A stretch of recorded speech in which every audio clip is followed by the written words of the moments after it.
Om Namo Narayana, Jai Swami Narayan, welcome back. Today we're reading chapters 82 and 83 of the Ramayana. 82 is called Bharatha Refuses Kingdom Offer. The very intelligent Bharatha saw a well-controlled gentleman in the assembly hall, which looked like a dark night with full moon and bright stars.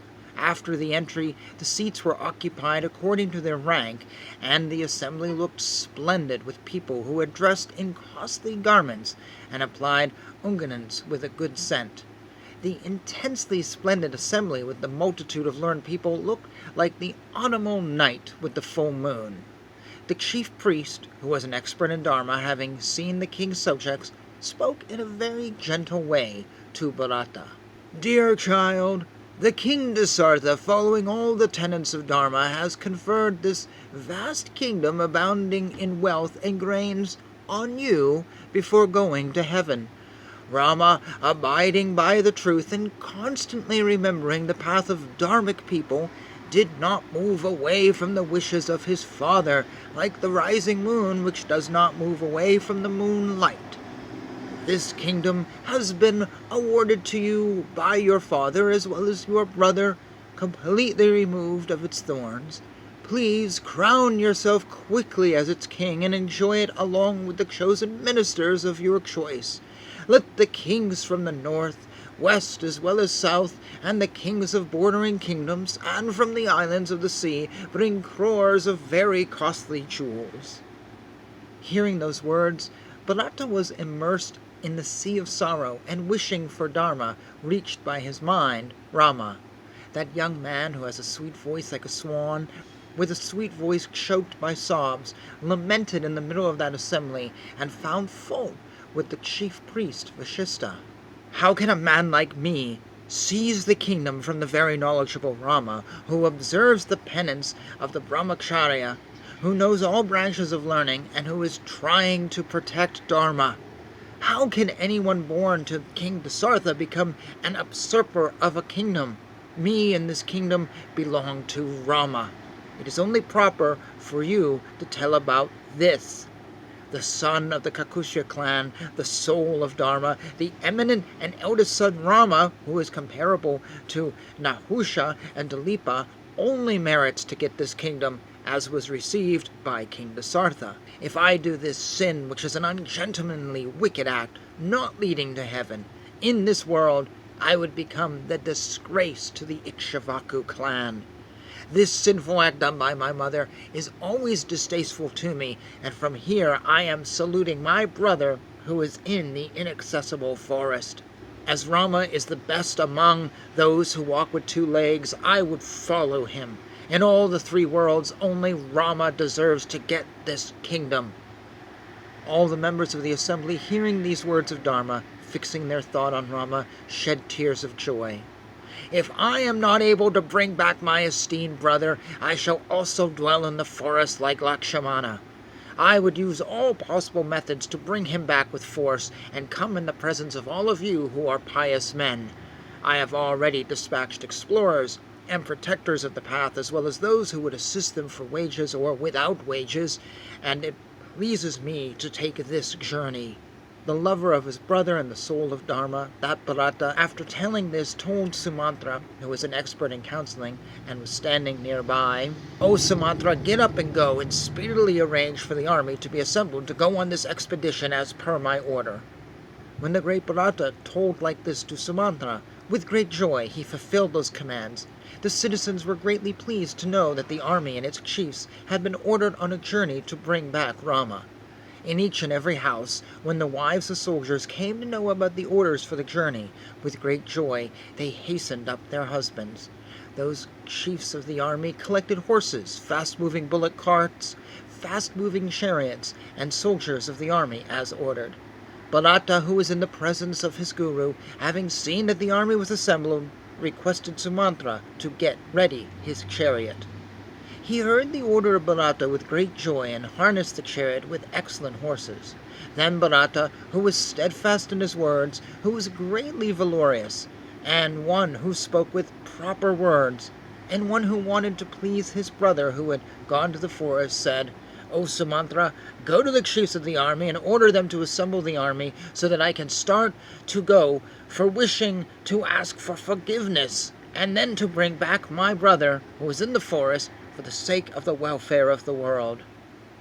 That son of the charioteer, who was properly ordered by Bharatha with his greatest desire fulfilled, ordered all the important people, as well as the chiefs of the army and friends. Thereafter, from clan after clan belonging to Brahmin, Kshatriya, Vaishya, and Shudra castes, rose up and brought out camels and donkeys, as well as chariots, elephants of good pedigree, horses, and they started for the travel. Chapter 83 is called Bharata's Forest Journey. Waking up in the early morning, Bharata boarded an excellent chariot and set out with a desire to see Rama swiftly. All the ministers and priests went ahead in chariots resembling the chariot of the sun, which were yoked to horses. 9,000 elephants arranged in proper fashion followed Bharata, who was the delight of the clan of the Ikshvakus. 60,000 elephants and well-armed archers followed behind Bharata, who was a famous prince. 100,000 horses, mounted by their riders, followed Bharata, who was truthful, who had control over his sense organs, and who belonged to the clan of the Raghu. Kaikeyi, Sumitra, and the famous Kausalya, joyful at the thought of bringing back Rama, went in chariots which were shining. Groups of gentlemen who were delighted in their hearts by the spectacular achievements of Rama were traveling to see Rama and Lakshmana. They could be heard saying, "When will we be able to see Rama, who is like a black cloud, very strong, and who has remarkable courage and steadfast in penance, who can destroy all sorrows of the world?"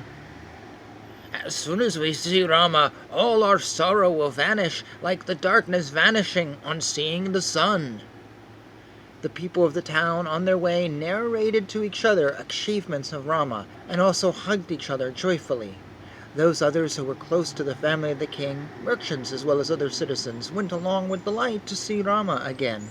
Polishers of gems and ornaments, potters capable of making ornamental pottery, manufacturers of weapons, weavers, people who make showpieces using peacock feathers, people who saw wood, makers of cheap ornaments, perforators of shells as well as ornaments, artisans of ivory, people who plaster, merchants of fragrant essences, famous goldsmiths, blanket cleaners, bath attendants, doctors, vintners, merchants of perfumes, washermen, tailors, chiefs of villages, actors along with their wives, and fishermen joined the group. Thousands of Brahmins who were expert in the Vedas, who had steadfast minds and were famous for their dharma, followed Bharata riding on bullock carts. Properly dressed up in clean clothes, wearing red sandal paste, in groups riding on various vehicles, people slowly followed Bharata. The very cheerful army followed the son of Kaikeyi. Bharata, who loved his brother, was going to bring back his brother.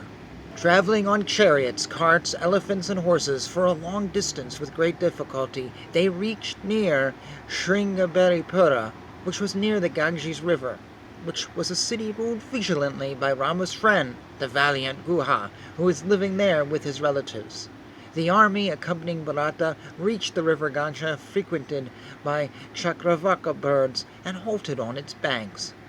After inspecting the army that followed him, as well as the sacred waters of the river Ganga, Bharata, who was an expert in speech, addressed his ministers. "I am of the opinion that the army can halt here, and after taking further rest, we will cross the river tomorrow. Meanwhile, I desire to give oblations with water in the river to my father who is gone to heaven, for ensuring him a good life in that other world." When Bharata spoke like this to the ministers, each of them agreed with this, and with their composed minds, each of them allowed the army with them to relax. Bharata made adequate arrangements for camping his great army on the banks of the mighty river, and thought over the problem of bringing back Rama, and took up his dwelling there. Thus ends chapter 83. And you know what I'm going to say. It feels like the entire community has journeyed out with Bharata. Thousands of this, and thousands of this, and thousands of this. I can't even picture how much space, like, I don't know, was 10,000 horses or whatever it said, physically takes. That has to be a massive amount of space. So, by the time Bharata gets someplace, the end is still way over here. It's a little bit mind-boggling, and it's a bit much. It's a bit much. The amount of space that it would take just to have all those people stop in one place. And it's not like you're going to a sports arena where there's a lot of people. It's a couple of sports arenas with horses and elephants and carts and supplies and food because they have to eat. That's a lot of space. That's a couple sports arenas. It's a little bit beyond belief. Is there anyone back in town? Maybe just some women and kids? You knew I was going to say that because I often say about this, the descriptions defy physical whatever. It's hard to picture that, an entire city basically moving, tens of thousands of people is literally a city here in my state of Maine. Many cities, it's just the entire city just moving with all its supplies and everything. If you suddenly move tens of thousands of people from over there to over here, what happens to everything that's here? Is there enough space for them?